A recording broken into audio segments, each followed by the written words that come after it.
picked up a story in the news today saying Cape Town's facing a troubling trend that raises serious questions about public safety. In just 2 months, 11 detainees have escaped from police custody. The latest incident involving a suspect slipping out of Sea Point police station through a bathroom window with no burglar bars. These escapes have occurred at long-established precincts and magistrates' courts, sparking outrage and calls for accountability. Joining us now to talk about this is Llewellyn MacMaster, chairperson of the Cape Crime Crisis Coalition. Llewellyn, thanks very much for joining us. Good afternoon, Amy. Thanks for having me. You've been very vocal about policing challenges and community safety. Are you surprised by the statistics showing that at least 11 detainees have escaped from police custody in the past 2 months in Cape Town? It's sad to say, but not at all. I think it's clearly a sign that there's systemic failure within SAPS, and especially in this particular case, in terms of, shall we say, detention system. And of course, one would like to hear what the police themselves say, but there's a number of things that come to mind when we have to respond to something like this. 11 escapes, in a very short period of time from police custody, and every time this happens, of course, we from a community point of view see the risk that it puts communities in, and of course it just further erodes the public trust in the police. So we really need urgent accountability, consequence management, independent investigation, and maybe an emergency audit of all holding cells at police stations. Llewellyn, why Cape Town in particular? Are our policing services far worse in our city than others in South Africa? It is difficult for me to say that, because for the last year, what that we as a Cape Crime Crisis Coalition has sort of started operating. We focus a lot on what's happening in Cape Town, and of course our view is to look and compare with other provinces and so on. So I would at this moment not in a position really to compare it with other regions, but to say that it is in any case of great concern to us. Now, these escapes happened at well-established precincts and courts and facilities. This is not sort of a temporary holding area. What does that reveal about our infrastructure and security at these facilities? It's definitely a infrastructure a problem, and we met with the provincial commissioner last week, and that was after writing to him, and of course meeting a couple of months ago with Minister Kachalia, and expressing our own concerns about the situation. And in particular with regard to gang-related killings and so on.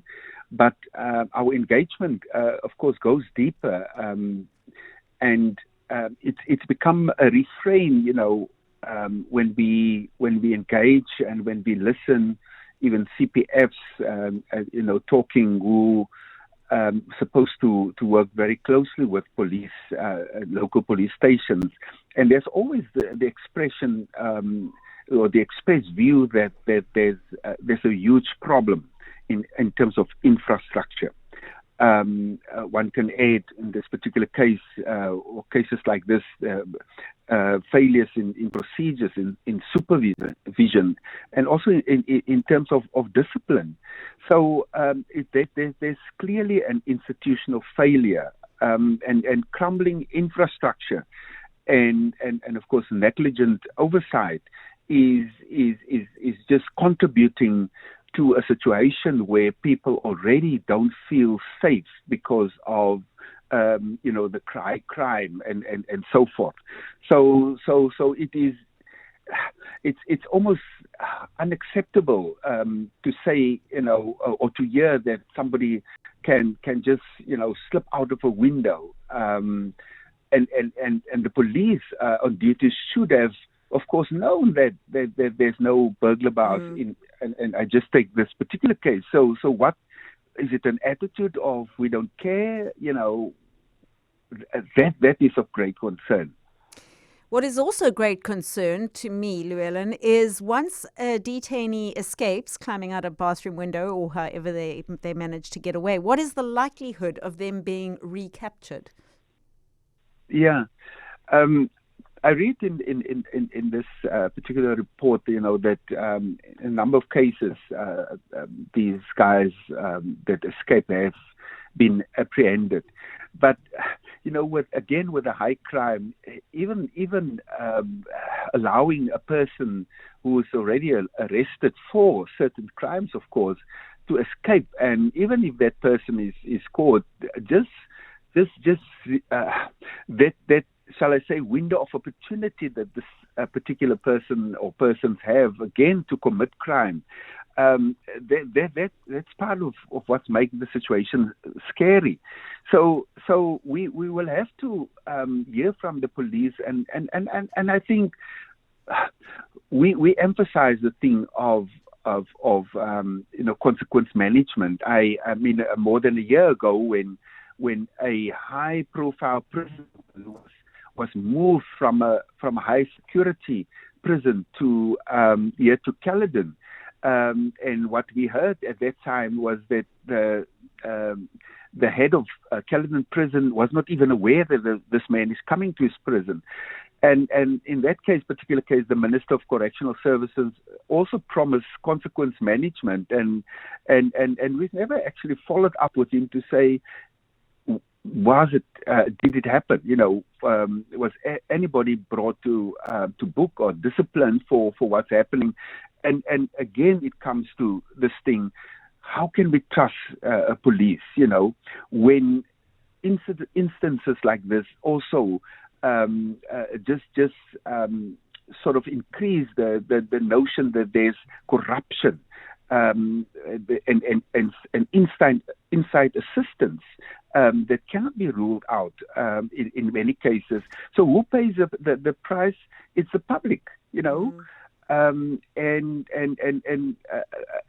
C4 as a public voice will continue to raise issues like this and continue in our engagement with the police to say, we want to help, we want to assist, but you will have to be also much more honest from your side, starting at as we've told the police commissioner, start at station level.